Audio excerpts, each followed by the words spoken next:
자, 해운대고 내신 직전 도강입니다. 오늘은 질문 들어온 것들, 이미 진도는 나가는데 질문 들어온 개념들 위주로 좀 정리를 할 건데요. 여러분이 지금 반모음화 교체, 반모음 첨가해서 이걸 좀 어려워하는 것 같아 설명을 좀 드리도록 할게요. 자, 모음은 연달아 오게 힘들어. 봐봐. 자음도 마찬가지 여러분. 그래서 받침이 오는 자음군은 당연히 단순화가 됐잖아. 자, 옛날에 그 자음군이라는 게 어두자음군으로도 존재했어요. 그래서 어두자음군은 나중에 뭐로 갔니? 된소리로 갔고, 자음군은 말에서 탈락하잖아. 그러니까 다시 한번 얘기하지만 이 성격이 같은 애들을 두 번 연달아 발음하는 것 자체가 되게 부자연스러운 거야. 모음이 연달아 오게 되면 부자연스러운 거죠. 자, 그럼 모음이 연달아 오는 경우를 보니까 초성 이응은 음가가 없다고 했다. 초성 이응은 음가가 없다 그랬어요. 그러면 이모음과 어모음이 지금 충돌나는 상황이고, 이 문제를 해결하기 위해서 충돌을 회피하려면 어떻게 해야 될까를 생각한 건 아니야. 그냥 발음의 평행성 때문에 사람들이 이 안에다가 임의로 뭔가를 첨가하기로 한 거예요. 그런데 여기에 의미를 바꿀 수 있거나 아무 맥락 없이 아무거나 첨가하진 않거든. 그럼 뭘 첨가를 했냐? 사람들이 자, 의문이라고 명확히 인식하고 있었던 건 예전에 자음과 모음이었어요. 그리고 반모음은요, 또는 반자음은 말 그대로 얘는 모음과 자음의 어떤 절반 정도의 역할만 하는 거야. 그러니까 얘가 음운 변동을 만드는데, 또는 음운 변동의 관련성을 가질 수 있겠지만은, 얘네가 막 음운으로서 어떤 의미를 바꾸거나 하는 데는 뚜렷하게 보여준 게 많이 없었고, 연구하면서 얘네들이 어떤 역할을 하는지를 규정했던 거죠. 자, 결국 무슨 얘기냐? 여기서 딱히 의미가 크게 바뀌진 않지만은 발음의 편의성 때문에 들어온 거야. 그래서 이 모음이 들어온 이유는 아까도 얘기했다. 첫 번째 뭐라고? 발음의 편의성 때문에. 발음의 편의성이라는 게 뭐다? 모음 충돌을 회피하기 위해서다. 두 번째는 뭐다? 의미는 또 딱히 없는 거죠. 됐니? 여기까지? 그래서 뭘 집어넣었다? 이 모음 첨가가 된 거야. 그래서 정리하면 쉽게 얘기할게. 간단히 얘기할게요. 어떻게 했다? 모음 충돌을 막기 위해서 반모음을 첨가해 준 것이다. 됐습니까? 그러면 여기 원래 이 모음에 어가 있었는데 뭐가 됐니 지금? 여가 됐잖아요. 왜 여가 됐을까? 중간에 이 모음이 하나 들어왔기 때문에 얘가 여가 됐겠지. 이해됐어? 다시 한번 얘기한다. 이와 어가 있었는데 중간에 반모음 하나를 넣어서 두 개가 충돌하는 걸 막아줬다고. 그러니까 어떻게 발음 나는 거야? 이 여라고 발음 나는 거라고. 됐니? 똑같이 발음 나는 게 피어죠. 그래서 정리하면 피어도 역시 마찬가지로 이 모음에 뒤에 여가 있었는데, 뒤에 어가 있었는데 왜 열어놨을까? 여기에 반모음을 첨가해가지고 얘를 여러 발음해서 모음끼리 충돌하는 걸 막은 거구나. 그래서 정리하면 어떻게 됐다? 여. 그 다음에 여라고 발음 나는 이유를 이렇게 설명할 수 있겠네. 이게 바로 모음 충돌을 회피하기 위한 반모음 첨가야. 이해됐어? 학교 선생님께서는 그냥 모음 충돌, 반모음 첨가만 써버리니까 의미 맥락이 안 잡히니까 모음 충돌은 도대체 뭐지? 라고 여러분 맥락이 안 잡히니까 질문하신 것 같고, 다시 한번 얘기합니다. 모음 충돌을 회피하기 위해서 모음과 모음 사이에 반모음을 첨가하겠다. 여기 초성 이응은 음가가 없으니까 이렇게 음운이 나열되었을 때는 모음끼리 충돌하기 때문에 그걸 반모음, 이 모음 첨가를 통해서 충돌을 회피했다. 이게 바로 반모음 첨가라는 개념이에요. 자, 여기랑 이제 엮어서 보는 게 반모음화 교체라는 개념인데, 이건 이제 제가 자꾸 여러분한테 질문하라고 했더니 제철 같은 경우는 학교 선생님께서 저번 주에 프린트를 이걸 나눠주셨더라고요. 자, 그게 이제 순 기능이지, 우리 수업에. 자, 그래서 반모음화 교체는 뭐가 아니다? 모음 축약이 아니다, 야. 모음 축약이라는 개념은 인위적인 개념으로서 이제는 없어진 개념이라고 말씀을 드렸습니다. 자, 그럼 봐봐. 소이어에서 왜 소여가 됐을까라고 생각을 하면 당연히 알겠지만 이와 어가 여가 된 거잖아.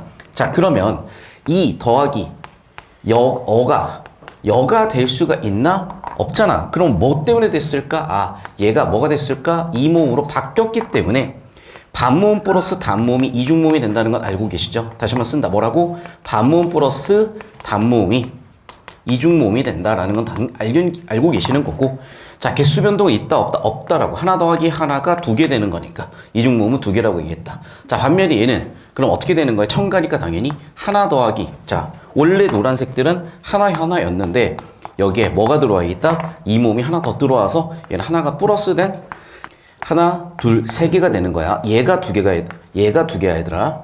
자, 다시 돌아와서 여기. 자, 하나 더하기 두 개가 됐다고요. 됐습니까? 여기까지. 자, 그러면 어떻게 발음나는 거야?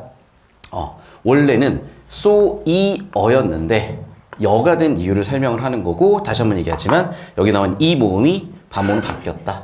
다시 여기 이 모음이 반모음으로 바뀌면서 이여 이중모음이 됐다. 됐습니까? 똑같은 거 한 번 더 분석해 보시면 되겠습니다. 자, 보이어도 역시 마찬가지인데 여기 나와 있는 이와 어가 줄어서 여가 됐잖아. 자, 그럼 어떻게 이게 여가 된 것이다? 다시 한번 정리해드리면 여기도 마찬가지로, 자, 이어가 뭐가 됐다? 여가 됐다. 자, 그러면 얘가 이렇게 되는 건 없으니까 얘가 뭐로 바뀌었겠구나? 반모음화 교체가 되겠구나. 반모음처럼 바뀐 교체니까 반모음화 교체가 될 것이고, 그래서 반모음화 교체가 됐고 플러스 이중모음 여가 됐다. 똑같은 현상으로 얘도 1 더하기 1은 2가 됐다. 이해되셨죠? 자, 추가적으로 정리하면 여기도 마찬가지로 보이어 여가 되는 현상 설명입니다. 됐죠? 자, 원래 얘는 가르칠 필요가 없는 내용이야. 왜 가르칠 필요가 없는 내용이냐면 얘는 표준발음법이 아니기 때문입니다. 그래서 원래 얘는 출제 밖이야. 그런데 학교 내신에서는 선생님께서 설명을 해주셨기 때문에 정리를 같이 해보도록 할 건데, 이 모음 역행동화와 같은 말은 전설모음화야. 자, 그럼 봅시다. 여러분, 전설이 뭐냐? 혀가 앞쪽에 온다는 거잖아. 즉 후설모음이 전설모음으로 바뀌는 게 바로 전설모음화, 이 모음 역행동화야. 됐죠? 자, 그러면 역행이라는 건 아까도 얘기했지만은 발음의 순서잖아. 순서가 반대인 거잖아. 자, 그럼 무슨 얘기냐? 아기였는데, 자, 옛날 사람들은 이걸 어떻게 봤냐면 갑자기 애기가 됐잖아. 그럼 이 애기의 이 몸이 어디서 왔냐는 거죠? 뒤쪽에 있는 여기서 왔다는 거야. 그래서 순서가 뒤에서 오니까 역행동화라는 거고, 반대로 여기는 다른 개념이야. 후설모음이 전설모음이 되는 현상이라는 거야. 자, 그럼 여러분, 아기에서 애기로 뭐가 뭐로 바뀌었냐? 아가 애로 바뀌었잖아. 자, 그럼 아의 위치를 확인하세요. 여기죠. 애의 위치를 확인하세요. 여기죠. 그러네. 아가 애가 되는 건 후설모음이 전설모음이 됐으니까 전설모음화라고 하는 거고, 반대로 이 안에서는 이 모음에 영향을 받아서 앞쪽에 아 모음이 애가 됐으니까 이걸 이 모음이 거꾸로 영향을 주었다. 거꾸로 영향을 주었다. 그래서 역행동화라고 하는 거야. 여기까지 이해됐어요? 이 비슷한 곳으로 뭐가 있냐? 여러분이 이제 이런 말들을 들어본 적도 없고 그렇죠. 그런데 우리 고기를 괴기라고 하는 할아버지도 계시거든. 할아버지들이 이렇게 발음을 하는 거잖아. 자, 그럼 봐. 고기가 괴기가 된 것도 갑자기 여기 이 몸이 어디서 왔다? 여기서 온 거죠. 그리고 봐라. 원래는 오였는데 왜가 됐잖아. 원래는 뭐였어? 오였는데 왜가 됐잖아. 됐니? 후설모음이 전설모음으로 바뀐 현상이구나. 그래서 뭐라고 한다? 전설모음화. 또는 이 모음이 발음의 순서를 뒤집어서 발음의 순서를 반대로 영향을 줬으니까 역행동화다. 이 모음의 역행동화다라고 하는 겁니다. 여기까지 이해되셨죠? 자, 아까 이제 질문 들어온 친구의 예시를 제가 여러분 전체 톡에다 올려드렸었고요. 전체 톡에 보시면은 한글맞춤법, 표준발음법 26항 해당되는 내용이거든. 제가 올려드린 거 한번 참고해 보시고, 그렇게 이제 질문들 있으면은 바로바로 주시면 제가 이렇게 정리해드리고 있으니까 활용들 해보십시오. 그래서 질문 포인트는 크게 두 가지야. 첫 번째는 뭐냐? 된소리대기에서 여러분 학교 선생님께서 이렇게 표준발음법을 설명해 주시면서 예시를 들어주셨던 것 같고, 이 예시가 이제 궁금하다고 하는 것 같은데 이런 표준발음법 수업을 해야 되거든. 여러분, 그래서 제가 좀 이따 수업 들어보시고 필요하시면 얘기를 하십시오. 근데 이거는 꽤나 시간이 걸려. 한 2시간 정도 분량이 걸리는데, 지금 이걸 요청하는 학교가 특이하게 제철고 해고같이 일단 자사고 계열들은 학생들이 공부를 열심히 해서인지는 모르겠는데 질문이 들어와서 여러분 요청 있으면 이거는 설명을 드릴 거고 한 2시간 정도 분량으로 진행이 됩니다. 자, 거기서 이제 예시들을 지금 제가 다 빼놓은 거거든. 그래서 실제 표준발음법 규정을 보면은 예시까지 다 나와 있어. 그럼 표준발음법 규정까지 설명을 해야 되는데, 이게 아마 전공자 수업으로 봐도 표준발음법만 가지고 최소한 한 4주? 12시간짜리 수업이야. 이걸 그래서 내신에서 필요한 내용만 딱 짚어서 정리를 해야 되다 보니까 아마 학교 선생님께서 언급하거나 강조하신 내용들 중심으로 정리가 돼야 되고, 그래서 그 부분은 필요할 때 일단 하나하나 정리해드리다가 누적돼서 필요하다고 제가 판단이 들 때 같이 해드릴게. 자, 다시 한번 얘기하지만 우리가 깊이 있게 다 한다고 되는 게 아니야. 최상위권 경쟁은 효율성, 그 다음에 반복, 이런 것들을 따지셔야 되고, 하나 더. 어디까지 어떻게 공부해야 되냐는 거에서 일단 나눠드린 자료는 우선순위대로 드렸으니까 나눠드린 자료는 전부 다 정리해 보시길 바라고요. 자, 저 따라옵시다. 자, 이제 여러분 학교에서 자꾸 선생님께서 구분하셨던 게 있어요. 필수적 변동과 수위적 변동인데, 그러니까 얘는 어떤 조건이 갖춰지면 100% 일어나는 거야. 자, 그러면 조건은 두 종류가 있다고 그랬어요. 첫 번째 뭐라고? 의문론적 환경. 두 번째는 뭐라고? 형태론적 환경이야. 의문론적 환경은 뭐라고? 발음의 환경이야. 형태론적 환경은 뭐라고? 단어, 품사, 형태소의 환경이에요. 자, 그러면 그 결과 변하는데 100% 변동은 필수고, 수위적이라는 거는 그 변화 확률이 뭐와 뭐 사이다? 뭐와 뭐 사이다? 열린 구간으로 0부터 1 사이다. 됐니? 그래서 그 확률을 봤을 때 수위적 확률이라는 거는 그 변동의 확률이 뭐와 뭐 사이다? 100%와 0 사이다. 또는 0과 1 사이다. 되셨어요? 자, 그럼 봐. 이제 여기 질문에서 여러분이 자꾸 질문했던 포인트는 뭐냐면 유음화 부분이야. 자, 유마의 방향은 당연히 순행이야. 자, 그래서 예를 들자면 칼날이 있을 때 우리는 얘를 칼날로 발음을 합니다. 그럼 당연히 뒤쪽에는 니은이 왜 리을이 됐을까? 아, 이 영향이구나. 순행으로 이 방향으로 동화되었구나. 뭐가 됐어?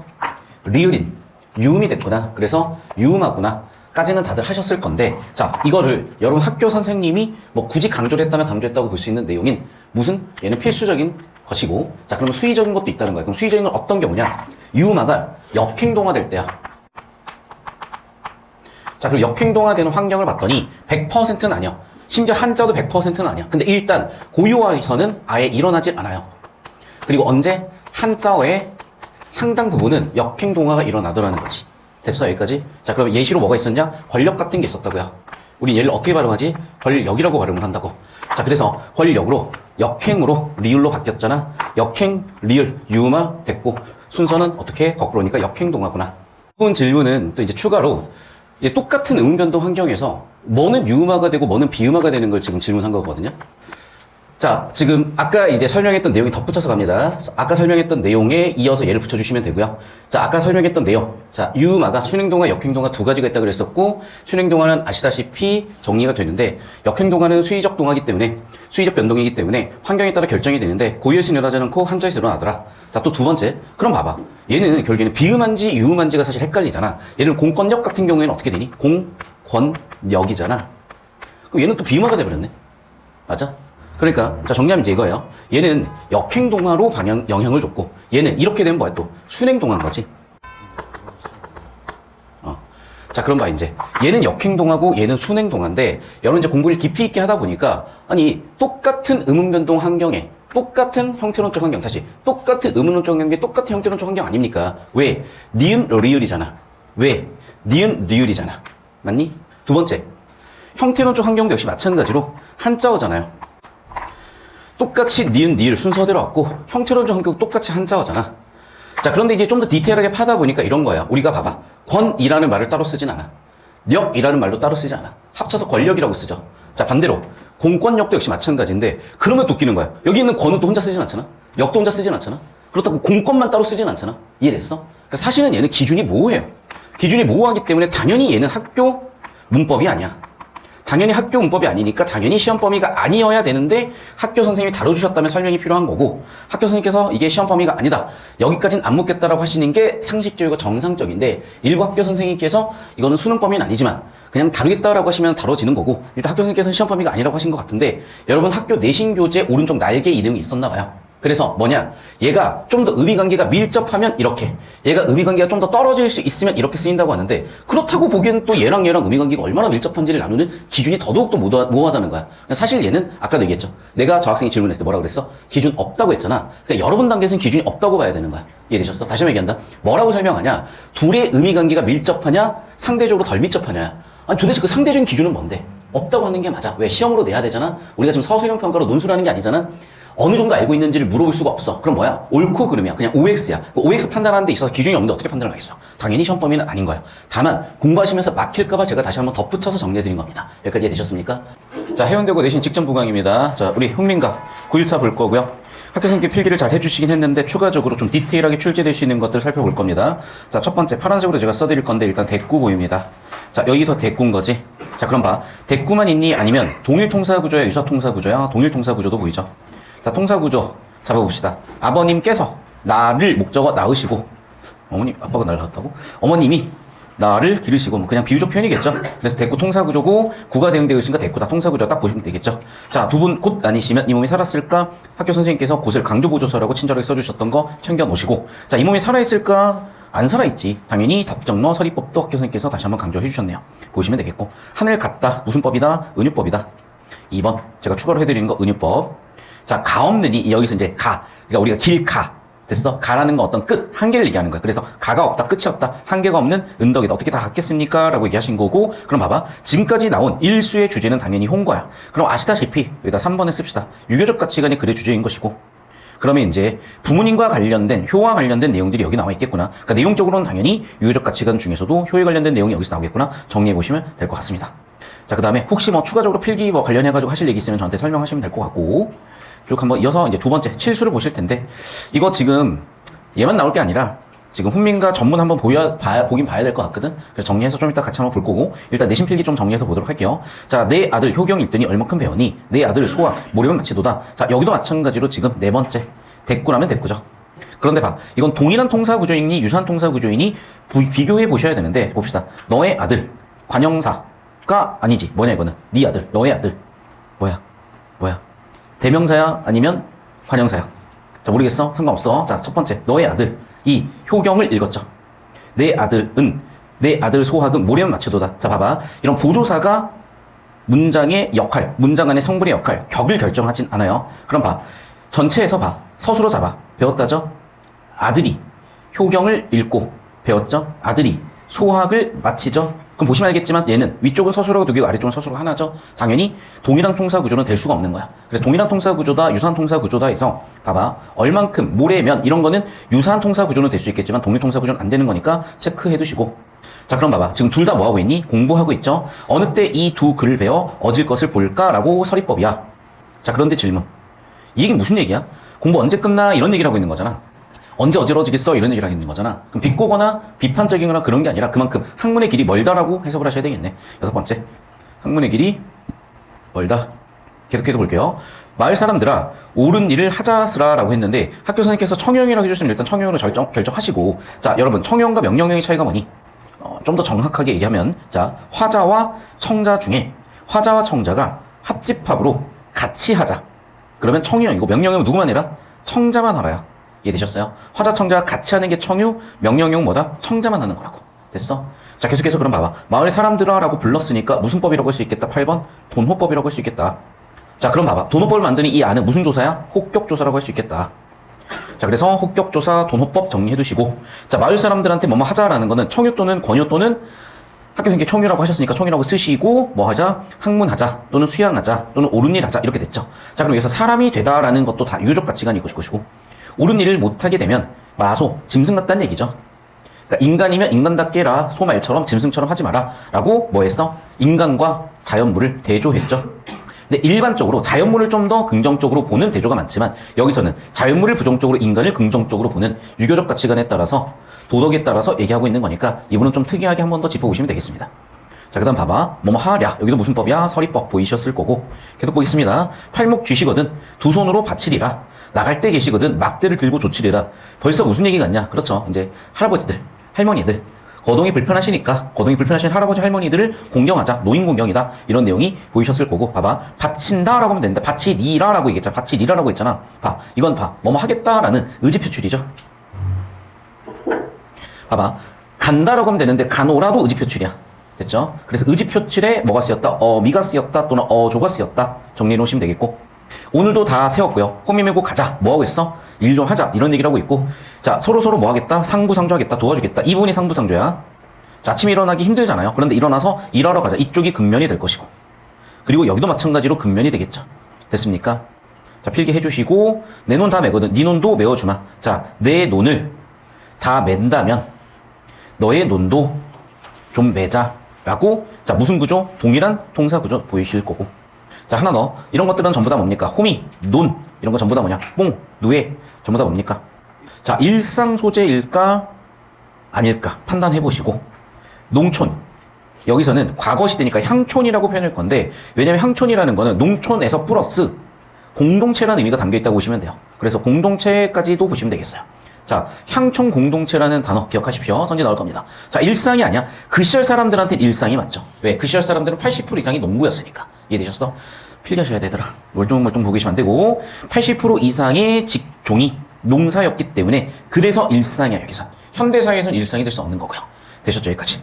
자, 이런 키워드들 정리해보시면 되겠습니다. 자, 그리고 우리 시조의 특징에 대해서는 저번 시간에 얘기했지. 45자 내외다, 3장 6구다, 종장의 첫 세 글자, 3절로 시작하는 것은 향가의 19채 향가의 낙구의 흔적이다. 이런 내용들 다 정리되었기 때문에 놓치시면 안 되겠습니다. 자, 그래서 훈민가 지금 요청 들어와서 정리해드렸는데, 자, 이거 그냥 이렇게 하자. 질문을 해. 학교 선생님께. 선생님, 훈민가의 다른 파트들 출제될 수 있나요? 바로 알려주세요. 그러면 보충 영상을 찍어드리든 다음 주 마지막 보충 수업 시간에 해드릴 거니까 전문 봐야 되는지도 확인 부탁드립니다. 자, 우리 훈민가 일단 학교 내신 필기 영상 끝났습니다. 죄송해요. 제가 지규법인데 순간적으로 아마 은유라고 했나봐. 자, 여기 지규법입니다. 자, 두 번째, 여러분은 11일차의 고전 시간인데 잠깐 이 한시 볼 거거든요. 우리 이거 배웠거든, 사실은. 그러니까 이 시조를 이 한시를 배운 건 아닌데 제가 아마 070 문화 보충 영상으로 보여드렸을 텐데 여러분, 한시의 종류를 나누는 형식 기준에 대해 설명을 드렸어. 자, 절구가 있고 율시가 있다고 했었죠. 기억나니? 그러니까 앞쪽에 붙는 말은 뭐야? 5원 또는 7원이야. 이건 아시겠죠? 음절이 몇 개냐는 거야. 그럼 얘는 5원일까 7원일까? 당연히 7개잖아. 7원이지 그러니까. 얘는 7원이야. 됐어? 그 다음에 절구가 있고 율시가 있지. 몇 줄이면 절구, 몇 줄이면 율시야. 기억나니? 이렇게 하시고. 자, 두 번째.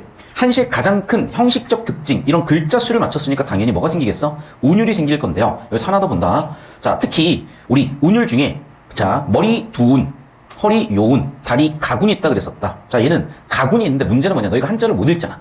그러니까 가군이 있는지 뭐가 있는지를 알 수가 없는데 내버리신다는 거야. 자, 근데 당장 보시면 알겠지만 여기 뭐가 있니? 정, 청, 됐니? 그럼 봐봐. 이게 발음 비슷하죠?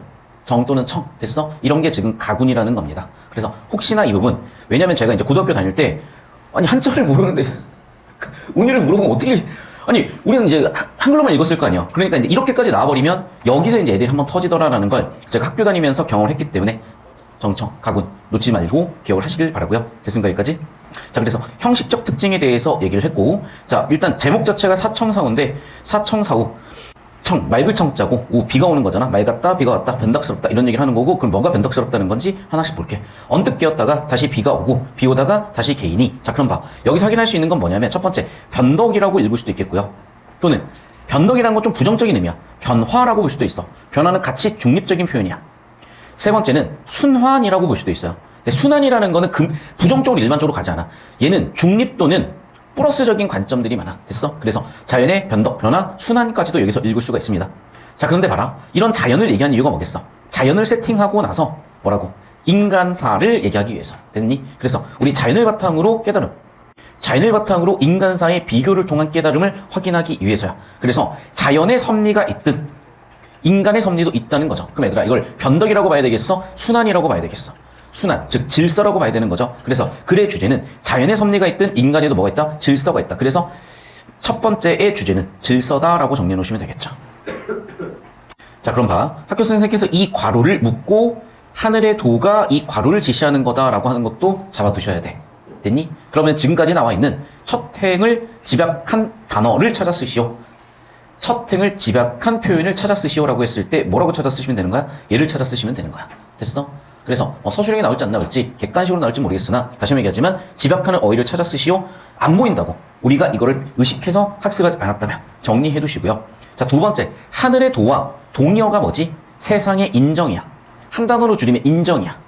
됐니? 그래서 세상의 이치, 세상에 관련된 것들이 하늘의 도와 관련돼 있다. 하늘의 도와 같다. 둘이 비교해 볼 수 있다. 둘이 공통점이 있다니까 제가 주황색 현관패 친 것들은 서술형 또는 객관식 워딩으로 나올 거니까 정리해 두시고.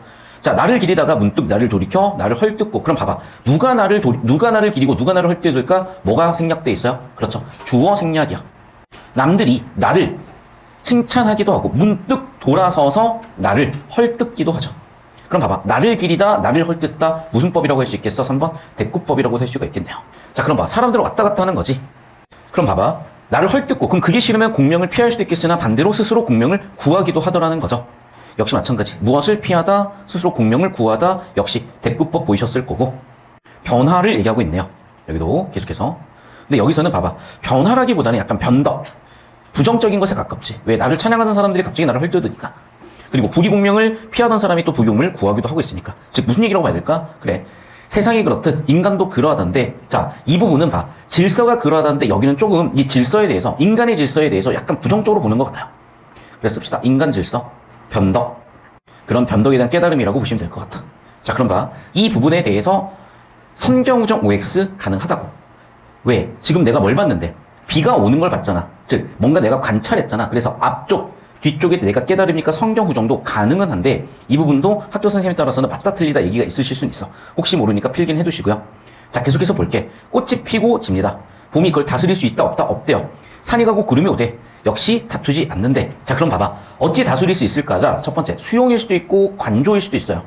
학교 선생님께 뭐라고 봤다? 의연하게 받아들이겠다. 그러니까 봐봐. 수용, 관조, 초탈, 의연하다 이런 것들의 어떤 의미 차이가 조금씩은 있는데요. 예를 들면 이런 거야.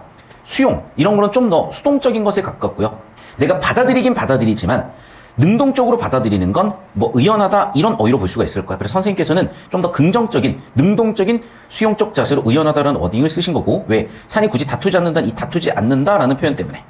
그러면서 세상 사람들한테 지금 권계, 세상 사람들한테 지금 가르침을 주고 있습니다. 너희가 기쁨을 취하려고 해 어디에서 평생 즐거움을 얻을지 생각해봐라 라고. 형식 자체는 목적으로 끝났지만은, 목적 형태로 끝났지만, 근데 봐봐.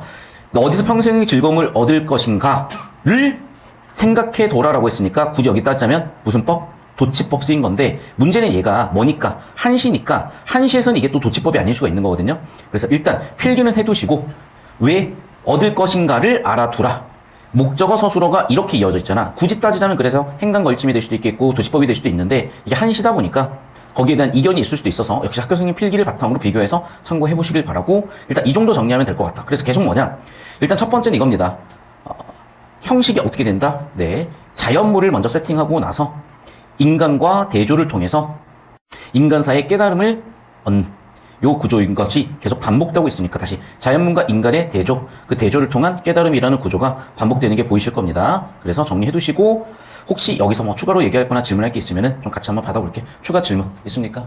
없습니까? 자, 일단 필기 지금 부지런히 하시고, 안 되는 거 캡처해서 공유를 해드리긴 할 건데, 그래도 필기 지금 하시는 게 회독수를 높일 수 있으니까 잘 정리하시길 바랍니다. 양선의 시조입니다. 봐. 태산이 높다 해도 하늘 아래 매다라고 하면서 뭐 하고 있는가 지금? 비교하는 거지. 자, 문장에 주어 잡자. 태산이 높다. 하늘 아래 매이다. 태산이 높다 하더라도 하늘과 비교해보면 그 아래 있다 라고 해서 뭔가 대꾸가 되거나 그런 것 같지 않아. 그런데 뭐는 있어? 비교 또는 대조는 있죠. 뭐와 비교 대조하고 있어? 태산과 하늘을 비교 대조하고 있죠. 하늘이 더 높고 태산이 아무리 높아도 조금 낮다. 그럼 무슨 얘기야? 이 얘기를 한 이유는 그 산이라는 게 높이 갈만 하던가는 거죠. 위쪽이 근거, 아래쪽이 주장이야. 무슨 얘기야? 우리가 하늘처럼 못 받아들일 게 아니라 태산이라는 건 아무리 높아도 우리가 오를 수 있다는 얘기입니다. 그럼 봐. 우리가 오를 수 있다니까 그걸 바탕으로 사람들을 비판을 한 겁니다. 어떻게? 야, 너는 왜 오르지 않고 매만 높다고 핑계만 되느냐? 사람들이 내는 핑계를 비판하고 있다. 정리하시면 되겠고, 여기 종장의 첫 음보 삼음절이다. 얘는 뭐다? 향가, 낙구, 흔적이다. 정리까지 해놓으시면 되겠고, 자, 좀 더 이제 정리 한번 해볼게. 태산, 왜? 그 다음에 왜? 뭐의 반복? 시어의 반복이죠. 됐습니까? 자, 그래서 이 정도 필기해 보시면 되겠고, 또 이제 이런 부분도 굳이 따지자면 오르고 또 오르면 뭐니 해도 반복이지. 근데 봐, 똑같지 않잖아? 오르고 오르면 변주죠. 반복과 변주는 왜 했다? 강조죠. 이런 내용들 정리해 보시면 되겠습니다. 여러분 속도감 있게 정리하셔야 되고, 자, 제가 출제 틀을 잡아드렸잖아. 5가지를 써봅시다. 첫 번째 뭐가 출제가 된다? 주제. 두 번째 뭐가 출제가 된다? 구조. 좀 더 디테일하게. 주제는 뭐다? 화자나 청자, 상황, 그에 따른 반응, 또는 주어, 목적어, 보어, 필수부사, 서술어, 이런 구조로 주제를 정리하시면 되겠고, 일단 상황에 따른 반응이라는 기본적인 틀은 꼭 보셔야 돼. 어떤 상황이 주어지고 어떤 반응을 하고 있는지. 대부분의 주제는 당연히 정서겠죠. 자, 두 번째, 구조라는 거는 형식적 특징인데 당연히 시잖아. 그럼 봐봐. 우리가 얘는 시 또는 시가라는 표현을 쓰는데 현대 시가라고 하지 않죠. 현대 시라고 하고 고전 시라고 하지 않지. 고전 시가라고 하지. 벌써 보이지? 저번에 시간에도 몇 번 얘기했다. 가는 뭐야?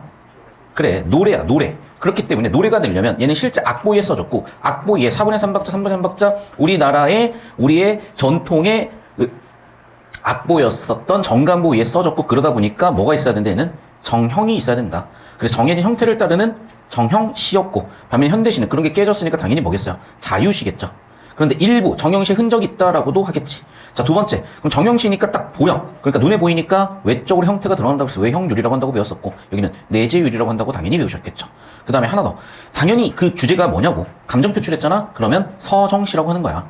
그런데 감정 표출하지 않았어. 어떤 목적이 있어. 목적시라고 하는 거고요. 그래서 당연히 장르는 현대시다, 자유시다, 서정시다, 내재유리다 무조건 안고 가는 겁니다. 물론 경우에 따라서 뭐에 따라서 주제에 따라서 이게 좀 바뀔 수도 있어. 예를 들면 저항시라든지 이런 것들이 될 수도 있겠고. 됐습니까? 그 다음에 이런 주제와 관련된 것들 가지고 성격을 얘기해. 아까도 얘기했지. 저항시다. 그럼 뭐겠어? 의지적이다. 이런 얘기 나오겠죠. 감정을 표출했다. 그럼 당연히 뭐겠어? 낭만적이다. 이런 단어들이 나오는 거라고. 그러니까 이 구조나 성격이라는 건 외우는 게 아니라 당연한 건데, 이 회로를 수업 들으시면서 계속 반복하고 손을 쓰시고 뚫어 놓으시면 자연스럽게 보이는 건데, 안 뚫어 놓으시고 그냥 끄덕끄덕하고 계시면은 흘러간다. 재수함수, 오수 하지 마시고 지금 하십시오. 자, 그 다음에 고전 시간은 지금 우리가 이제 정리 끝났으니까 다시 현대시로 돌아오게 되면 장르적 특색에 따라서 이런 얘기들을 하는 건데, 예를 들면 이런 거야. 고전시가 같은 경우에는 그러면 그 리듬 같은 게 어떻게 돼 있었냐? 3번 끄면은 3음보, 4번 끄면 4음보였을 것이고, 글자 수를 3, 4조냐 4, 4조로 맞췄을 것이고. 맞습니? 이것도 한번 정리 한번 해보자. 자, 얘들아. 뭐가 3음보가 뭐가 4음보라 그랬어? 구분이 쉽지 않다. 왜? 띄어쓰기는 120년 전에 왔으니까. 작품이 써지던 당시에는 띄어쓰기 없었으니까. 근데 일반적으로 이제 이런 거야. 3음보는 여러분 생각을 해보면 훨씬 더 단순했을 거 아니야. 그러니까 좀 더 뭐야? 좀 더 대중적이었던 거고, 4음보는 좀 더 귀족적이었던 거고. 그러니까 장르 자체가 뭐겠어요? 뭐 한시계열, 한문으로 쓰여진 계열이겠죠. 그러니까 주제 자체도 뭐가 많았겠어, 당연히. 유교적 가치관이 이런 게 많았을 거야. 반면에 얘는 한글 같은 걸로 쓰여졌을 것이고, 특히 한글로 쓰여지지도 않았겠죠. 뭐 있겠어? 구전, 민담 또는 민요. 그래서 얘는 민요적 율격이라고 하는 것이고, 민요적 율격이라고 하면 이렇게 되겠죠. 세 번째, 여러분이 많이 놓치는 게 표현상의 특징, 표현법이야. 자, 그래서 표현법은 저랑 같이 찾으실 겁니다. 여기다 녹색으로 하나씩 이제 찾아볼게. 자, 촉발할 건데 첫 번째, 등에 지고 가는 듯 무슨 법? 직유법이 있다.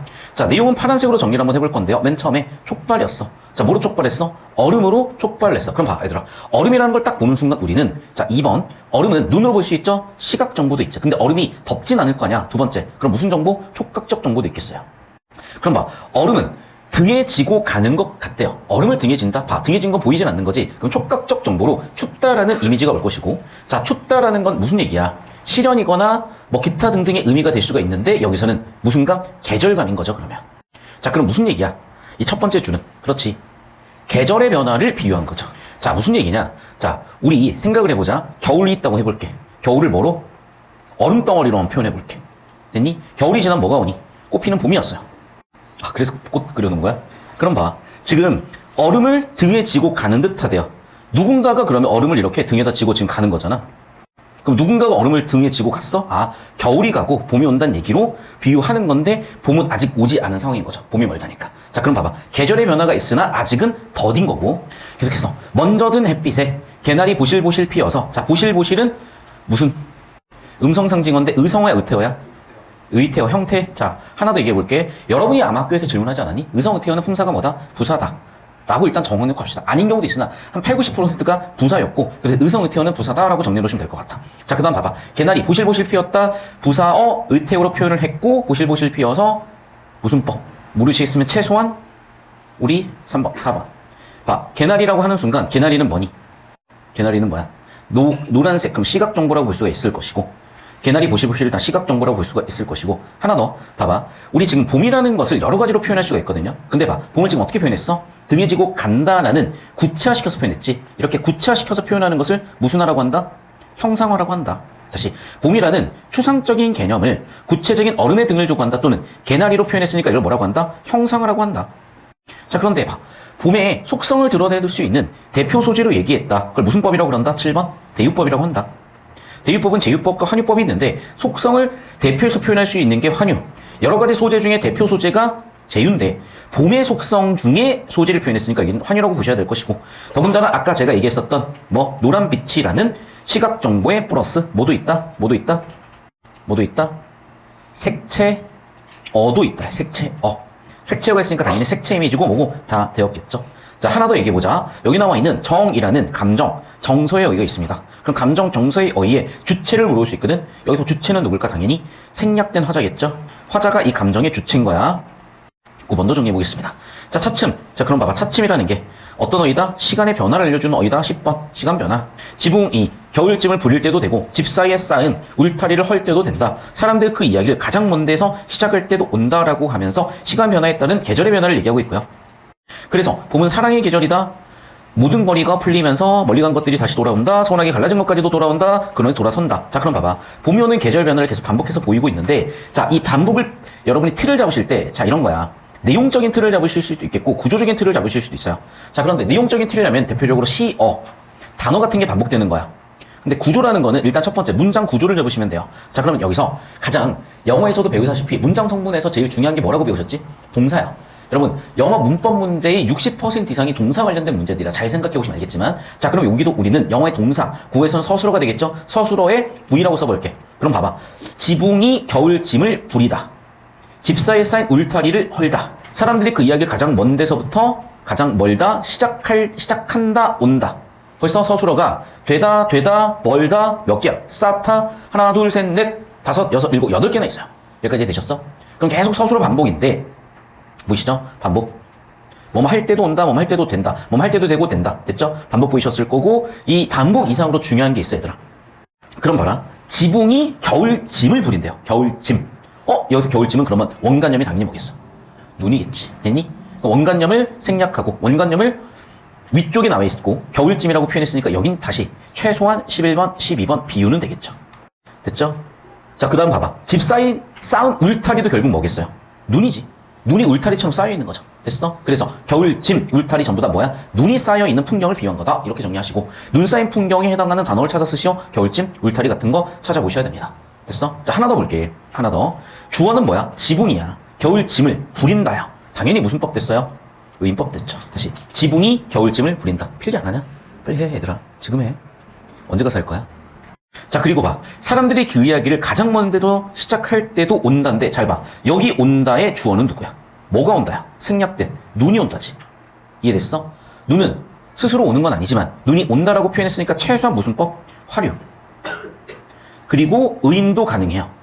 이해됐어? 근데 이거야, 얘들아. 잘 들어야 돼. 100% 화류인지 80% 화류인지 애매해. 무슨 얘기냐? 자, 무생물로 생물로 표현하면 당연히 화류야.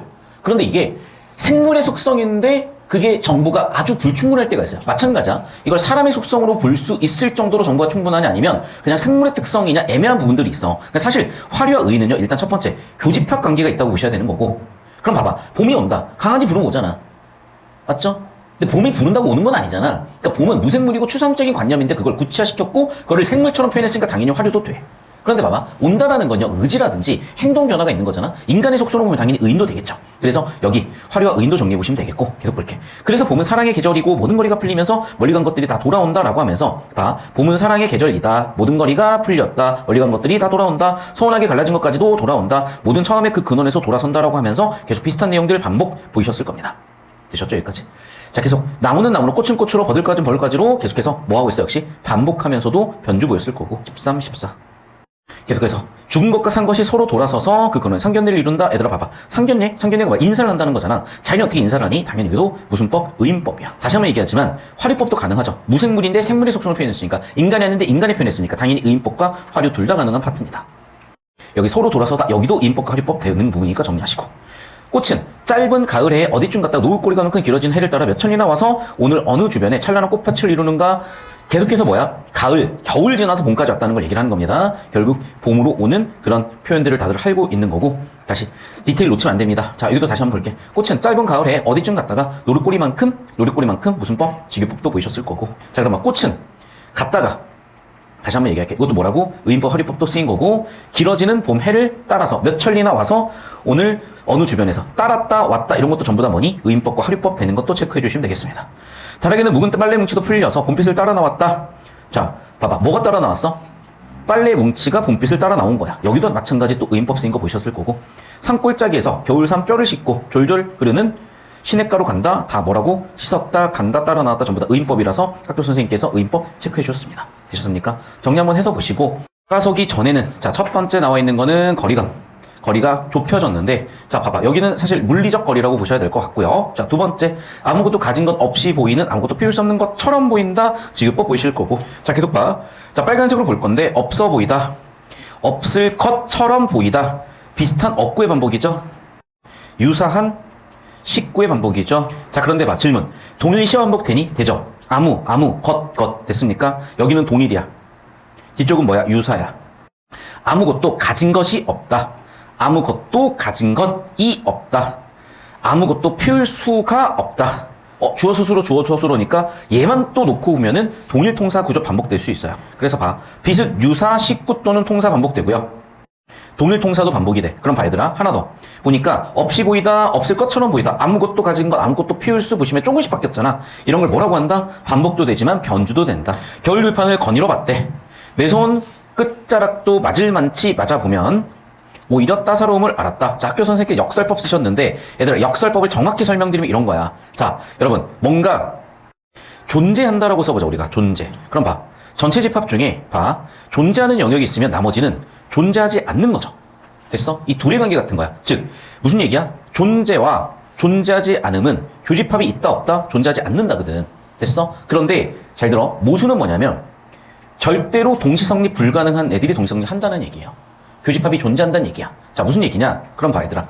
매운 바람이라는 것을 부정적인 것이라고 보고, 또는 춥다라는 것을 봐. 얘들아, 어떻게 춥다와 따사롭다가 교집합이 생기니? 안 되지. 부정과 긍정이 교집합이 될 수는 없음에도 얘네가 지금 현재 교집합이 존재한다고 표현한 거잖아. 이런 게 논리적 모순, 바로 역설법이야. 됐어? 그래서 필기 그대로 벤 다이어그램으로 그려놓으시면 훨씬 이해가 쉬우실 거고, 이거를 많이 헷갈려들 하시니까 꼭 정리하십시오. 그냥 역설법 때려 외우시면 보나마나 선제 뭐라고 나오겠냐? 작품 5개 집어넣고 역설법 찾으려고 나올 거 아니야. 놓칠 거 아니야. 됐어? 이런 속성 찾으시라고. 여러분 흘러가듯이 스톱하고 있는 게 아니에요 지금. 제가 여기다 써드리는 게 내 장담하는데 이 중에 최소 절반 이상이 객관식 선지 워딩으로 나와. 그럼 니네가 이걸 지금 필기를 안 해놓고 연습을 안 하면 어떻게 되겠어? 실전에서 찾고 있어야 된다니까? 그럼 시간이 부족해진다고. 언제 해놔야 돼? 지금 해놓으셔야 돼. 지금 귀로 듣고 손으로 쓰고 눈으로 보고 3번 반복하시고 다시 한번 여러분 노트에다가 복습하시고 그렇게 5번 6번 해놓으시면 실전 가서 객관 선지 나왔을 때 바로바로 판단이 되는데, 그걸 지금 안 해놓고 실전 가가지고 찾으려고 밀어두시면, 아니 시간도 없고 그날 시험장에서 왜 그걸 자꾸 밀어놨다 그날 고민을 하고 판단을 해. 그렇게 한 5등급 6등급 깔아줄 거라고? 아니 지금 하세요. 제발 좀. 자, 듬성은 뭐야? 형태를 흉내내니까 의태법이죠. 6번 의태법. 자, 아직은 덜 녹은 눈발이 땅 품 안으로 녹아들기를 꿈꾼다. 봐. 주어 뭐야? 눈발이야. 눈발이 뭐야? 꿈꾸고 있어. 그럼 7번은 뭐겠어? 의인이겠죠. 당연히 뭐도 된다? 활유도 되죠. 눈두렁 밭두렁 사이에 뭐하고 있어? 반복 변주가 있고, 초록빛 싱싱한 키 작은 들풀 또한 고만고만 모여 앉아. 얘도 무슨 법? 의태법. 저만치 밀려오는 햇살을 기다리고 있었다. 누가? 들풀이 햇살을 기다리다. 역시 마찬가지로 9번 의태법. 10번 무슨 법? 의인과 화류가 있다. 신발 아래 질척거리며 달라붙는 흙의 무게가 삶의 무게만큼. 자, 만큼이라는 게 뭐 딱히 매겨는 아니야. 근데 둘을 갖다 지금 뭐 하고 있어? 비교하고 있다는 거 다시 보이실 거고, 그러니까 이 만큼은 사실 비교라고 봐야 되는 거거든. 근데 어쨌든 원관념 뭐야? 삶의 무게야. 그걸 난 뭐라고 느끼고 있어? 흙의 무게로 보조관념으로 빗댄 거죠. 근데 봐, 원관념이라는 건 지금 뭐니? 추상적인 관념이지. 추상적인 관념을 구체적인 것으로 표현했으니까 이걸 뭐라고 한다? 구체화 또는 뭐라고 한다? 형상화라고 한다.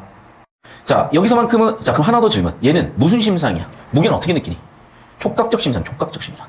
아픔이나 아픔은 모두 편히 쉬고 있음을 알았고, 겨울판 지나서 겨울판 사람이나 가까이 다투지 않으면서 아무것도 가질 수 없을 것이라고, 아무것도 키울 수 없을 것이라고 함부로 말하지 않기로 했다라고 하면서 내가 이제 어떻게 되는가? 겨울 들판을 거늘며 선경하며 뭐 했어? 후정한 거죠. 그걸 바탕으로 어떻게 됐어? 인식 전환, 즉 뭐야? 주제 전환인데 이런 걸 뭐라 그런다? 어조 변화라고도 해요. 다시 한번 얘기한다. 이렇게 전환되는, 어떤 주제가 전환되는 것들을 변화라는 표현을 주로 쓰기 때문에 필기 잘 해두시고, 결론 어떻게 갔다? 선경의 수정으로 깨달음으로 갔다. 필기 정리해 놓으시면 느낌이 보이셨을 겁니다. 최소 이렇게 한 15개 정도 이상은 여기서 나올 수가 있었기 때문에 꼼꼼하게 정리해드렸는데, 다시 한번 얘기하지만 여러분, 알고 있는 거랑 실전에서 속도를 붙이는 거랑 정확성을 찾는 것들은 당연히, 여러분, 정확성과 시간은 이율배반적인 거야. 어떻게 정확성을 추구하면서 시간이 줄 수 있겠어? 언제 해놔야 된다? 지금 해놓으셔야 돼. 손이 바쁘셔야 돼. 제발 밤에 주무시고 깨어있을 때. 이게 뭐냐면 자꾸 밤에 공부하는 거야. 여러분, 밤은 어떻게 되냐면 무한해. 어떻게 되냐? 예를 들면 이런 거야. 자, 내가 10시에 잔다고 하고 타임 리밋을 딱 정해놓으면 내가 이때까지 뭐를 끝내기 위해서 되게 집중을 하시는데, 자, 애들이 날 새고 있어. 내신 대비래. 그래, 날 새지 뭐. 12시쯤 됐다? 그러면 어떻게 되냐? 내일 아침 학교 일과 시작 전까지 갑자기 6시간이나 대출이 생겨요. 그럼 갑자기 대출이 생겼으니까 어떻게 하니? 흥청망청 시간을 쓰기 시작을 해. 잠깐 배가 고프지? 그럼 컵라면을 끓여 먹어. 잠깐 옆에서 애들이 컵라면을 끓여 먹고 있으면 나는 그냥 공부하고 있었는데 갑자기 냄새가 확 풍기면서 야, 나도 먹자라고 하면서 아, 저 꺼져 한입 충아 그러면서 아휴, 저 나도 그래 끓여 먹어야지 라고 하는 순간 어느새 20분이 훅 지나가면서 컵라면 처먹겠어요? 컵라면 먹으면서 공부하는 애들 난 본 적이 없어. 컵라면 먹으면서 뭐 하겠어? 공부 좀 하다가 또 친구 옆에 있으니까 노가리 또 까다 보면 얼추 그게 한 40분이 되고, 자, 이제 공부 한 20분, 30분 하다가 보면 어떻게 되니? 아, 졸려요, 또. 아, 야, 10분 뒤에 깨워줘. 10분 뒤에 개뿔 한 2시간 지나 있죠. 그러면 어느새 공부는 씨발 안 했는데 어느새 새벽 4시쯤 돼 있다니까? 야, 그럼 씨발 날새자 해가지고 1시간 정도 좀 해요. 그럼 이제 졸리니까, 야, 그럼 1시간을 자다 해가지고, 결국 6시간 동안 공부를 한 2시간 처해놓는 거야. 누군 안 해봤겠냐고, 이거를. 여러분, 다시 한번 얘기합니다. 제발 좀 깨어있는 시간 집중하라니까? 니네가 갑자기 왜 지금 다들 힘들어하냐? 깨어있는 시간 집중이 안 돼서 그래. 제발 좀. 야, 누군 공부 안 해봤어요? 누군 날 안 세봤겠니? 다시 한번 얘기할게요, 여러분. 제발 좀 깨어있는 시간 집중하시고, 내신 일주일 전까지는 8시간 이상 꼭 채우셔야 돼. 못 채우겠어? 6시간 이상이라 꼭 채우셔야 되고, 이 미만으로 가기 시작하는 순간 컨디션 영향을 주고, 길어지면 길어질수록 집중력 저하가 옵니다. 다시 한번 얘기한다. 여러분의 단기 기억을 장기 기억으로 바꾸는 학습 시간이 수면 시간이야. 수면을 줄여버리면, 다시 한번 얘기하지만 공부된 거 다 휘발돼 버려. 다시 한번 말씀드리면 최소한 4시간에서 6시간 주무셔야 되고, 아, 선생님 누구는 하던데요? 걔는 체력이 다르고 걔는 체질이 다른 거야. 100명 중에 그런 애들 많아봐 10명도 안 돼. 다시 한번 얘기하지만 최소 6시간 이상 수면은 내신 임박해서도 하시는 거고, 요즘 학교 내신이 하루에 막 4개씩 치는 학교가 어딨어? 많아요, 2개 쳐. 그러면 또 씨발 시간이 존나 많아요. 그럼 오전에 시험이 끝났다? 그럼 12시부터 또 12시까지 12시간이 있었는데 꼭 중신들이 뭐 어디 놀러 간다든지, 야, 피파 한 게임만 하자라고 해서 갑자기 막 30분 훅 가 있다든지. 여러분 다시 한번 말씀드리지만 깨있는 시간에 집중만 하시면 돼. 시험 기간에 최대의 악순환을 만드는 과정은 나의 세자. 그러면 결국 패턴 다 깨지고 집중 안 되고 흐릿하게 시간 흐르다가 작살나는 거야. 다시 한번 얘기한다. 누군 안 해봤냐고.